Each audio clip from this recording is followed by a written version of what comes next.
chers téléspectateurs, que la paix du ressuscité repose sur vous.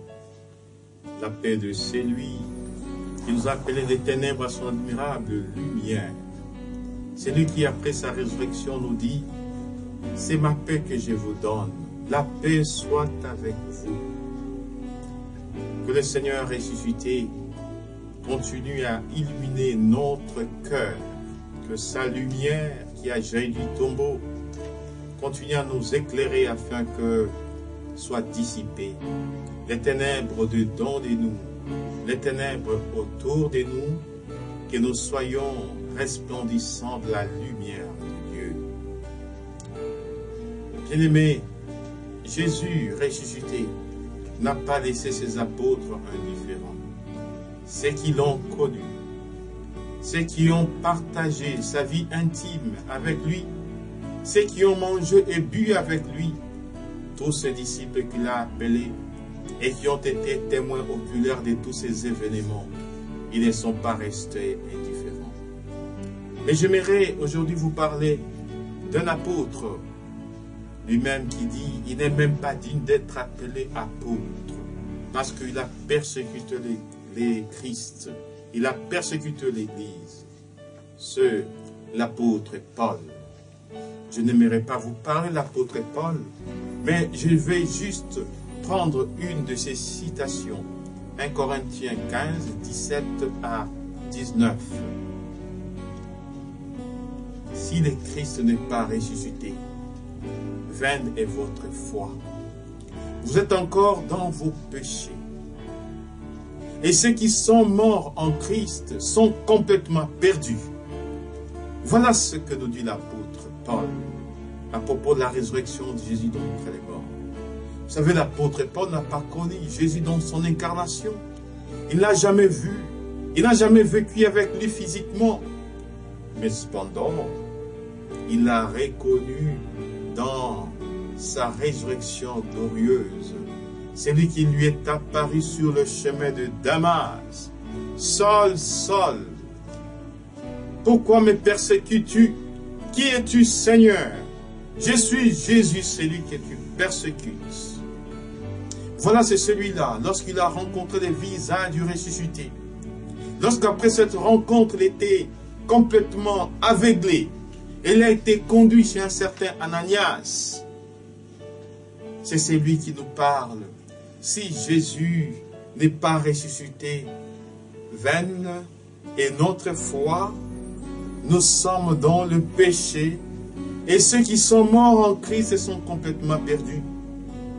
Je pourrais relever d'abord 3 conséquences de la résurrection de Jésus d'entre les morts. La première conséquence, c'est que si Jésus n'est pas ressuscité, vaine est notre foi. La résurrection de Jésus d'entre les morts est le fondement de notre foi. L'apôtre Paul nous dit, Romains 10, verset 9, la foi vient de ce que l'on entend. Ce que l'on entend vient de la prédication. La prédication vient de la parole de Dieu.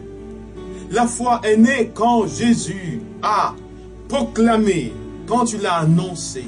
C'est ce que nous appelons les kérygmes, je vais revenir là-dessus, la proclamation et l'annonce.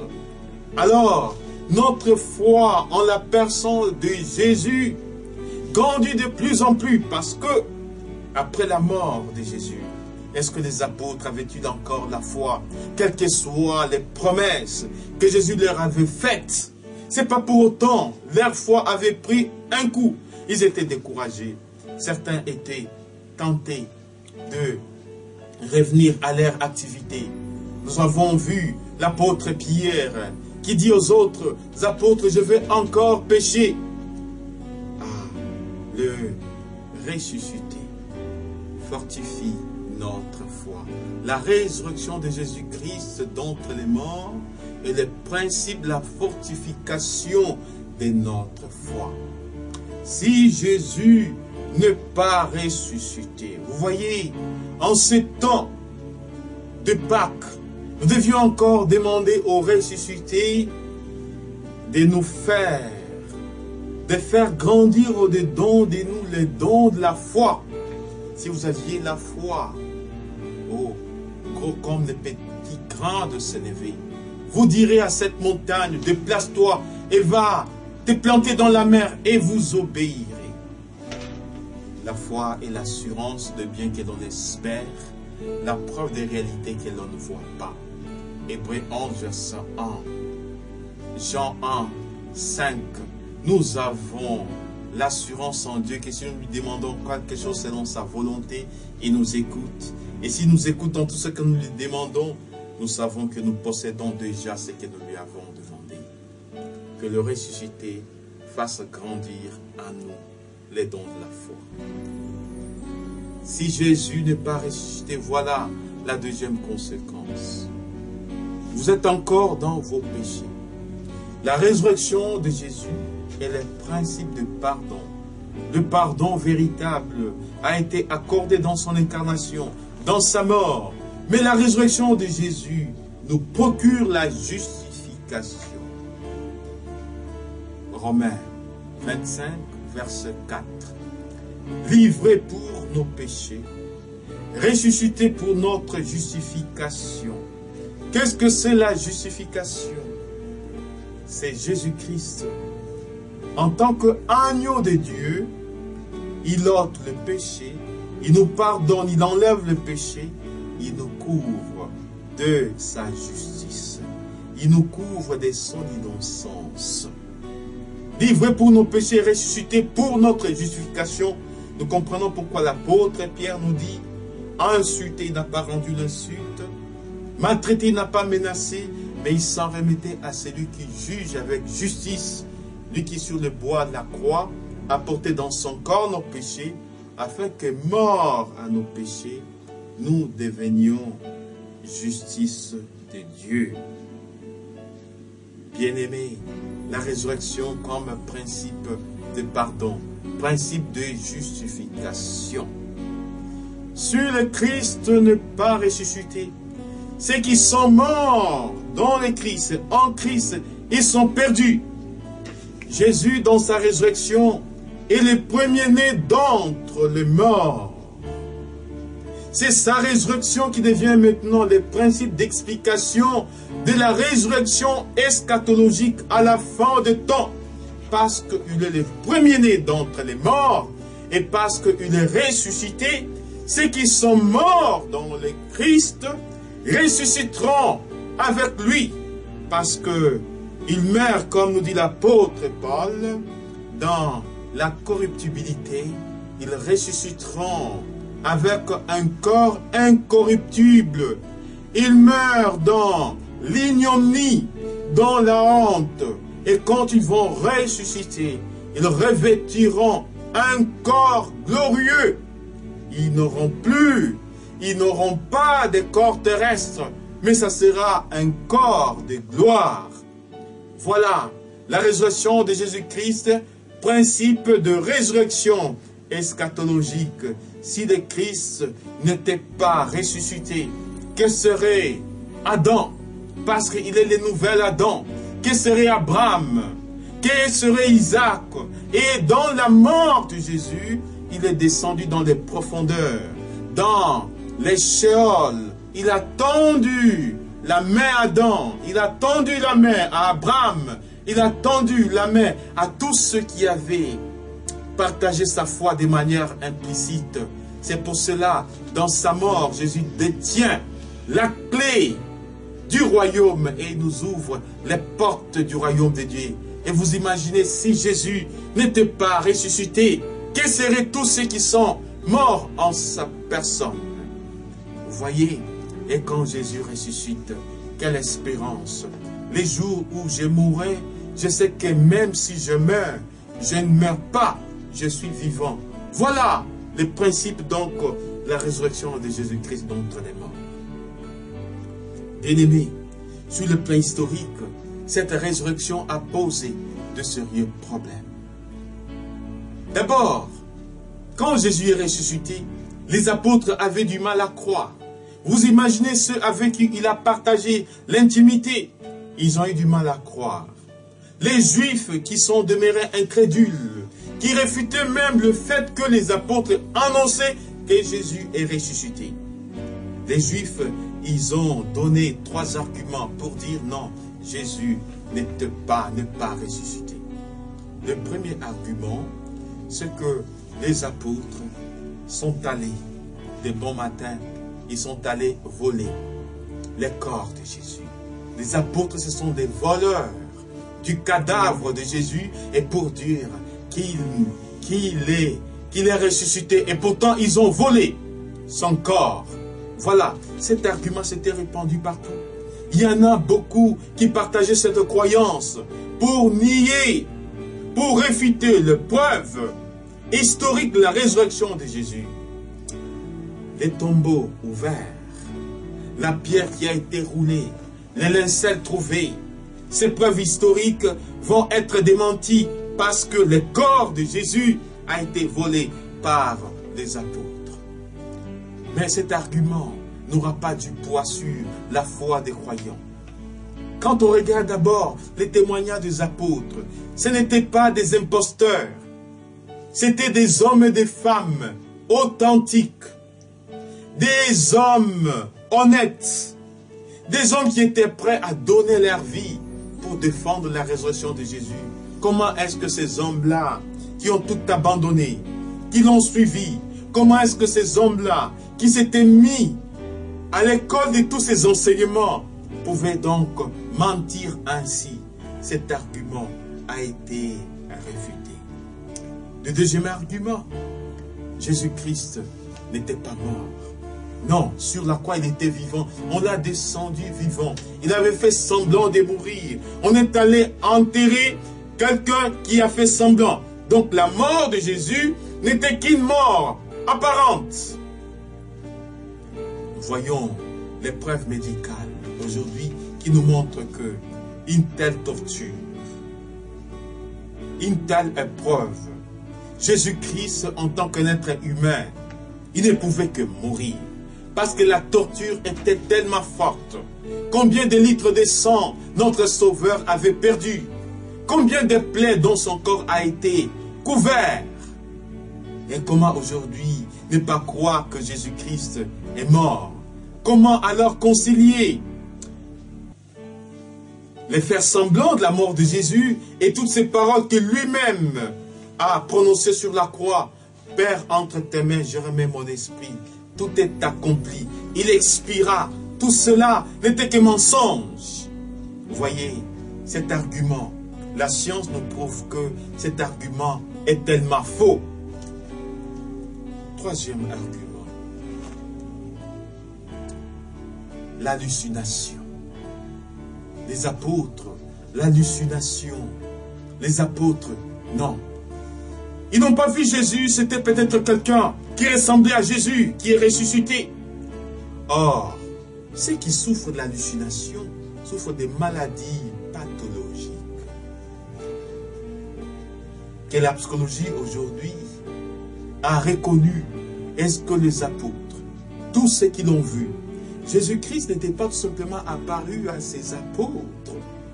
Jésus-Christ est apparu à beaucoup d'hommes, à beaucoup de femmes. Est-ce qu'on pourrait déduire que toutes ces personnes ont été victimes d'une hallucination générale?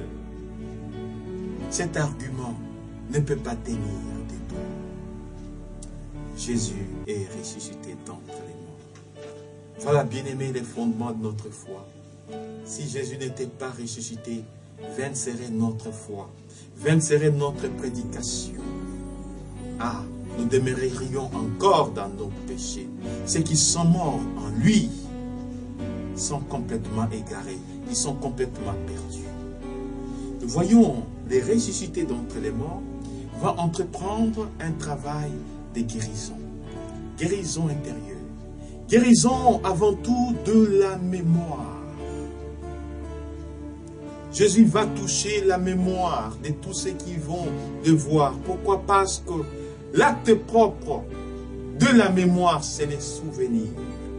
Nous voyons que notre Maître, souvent, il nous dit, ou bien la parole de Dieu nous dit, souviens-toi. Nous devons toujours nous souvenir de l'agir de Dieu dans notre vie. Nous devons toujours voir les empreintes de Dieu dans notre vie. Et par une opération mentale qu'on appelle les souvenirs, la mémoire. Et les ressuscités vont entreprendre une œuvre donc de guérison de mémoire. Nous avons 3 sortes de mémoire.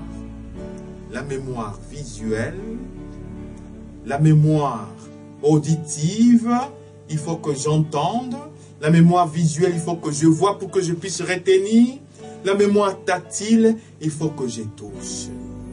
La mémoire auditive, nous voyons quand Marie-Madeleine est allée à la tombe de Jésus, au tombeau de Jésus. Les ressuscités étaient là. Marie-Madeleine ne l'a pas reconnu. Elle a confondu à un jardinier. Ces anges de Dieu, où a-t-on mis les corps de mon maître?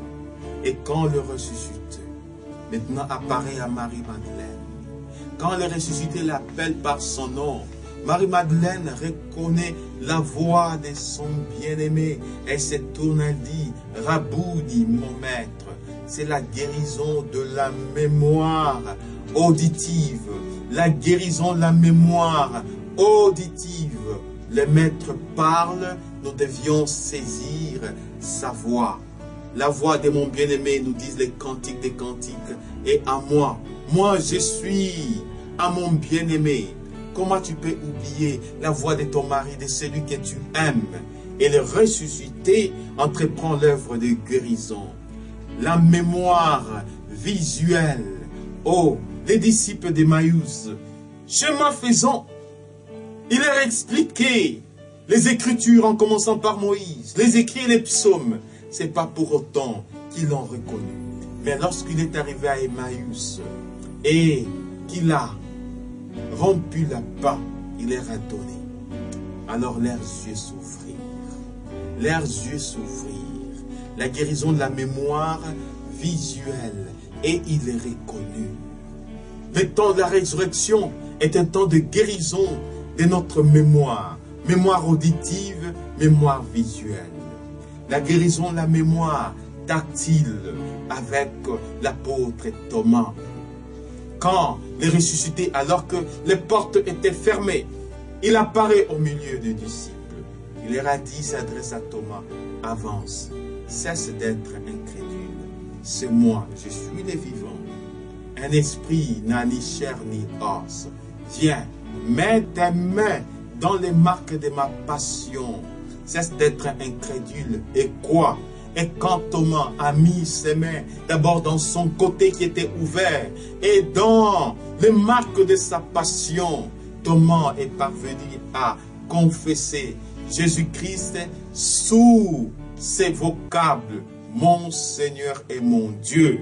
Jésus est Seigneur, à la gloire de Dieu le Père. Jésus est Dieu. Alors quand tu l'as touché, c'est la guérison de la mémoire tactile. Bien-aimé, nous comprenons maintenant pourquoi les apôtres vont annoncer ce que j'appellerai les kérigmes, l'annonce et la proclamation. C'est Jésus que vous avez mis à mort. Dieu l'a ressuscité d'entre les morts. Aujourd'hui, le salut est annoncé en sa personne. Oh, soyons ces êtres ressuscités. Et qu'est-ce que c'est? Un homme, une femme qui partagent la résurrection de Jésus. C'est celui-là qui accepte de sortir de sa situation de tristesse pour accueillir la pleine joie de la résurrection. C'est celui-là qui accepte de sortir des ténèbres pour accueillir la pleine lumière. C'est celui-là qui accepte de sortir de l'état du péché, de la mort du péché. Car le salaire du péché, c'est la mort. Mais les dons gratuits que Dieu fait à ses enfants, c'est la vie éternelle. C'est celui-là qui fait ces passages du péché à la grâce, qui expérimente dans son corps, dans sa chair, dans son existence chrétienne, le poids de la résurrection de Jésus-Christ. Que Dieu notre Père vous bénisse et qui vous donne d'acquérir pleinement la résurrection de Jésus-Christ d'entre les morts, lui qui est éternellement Père, Fils et Saint-Esprit. Amen. À toute la terre, il nous envoie.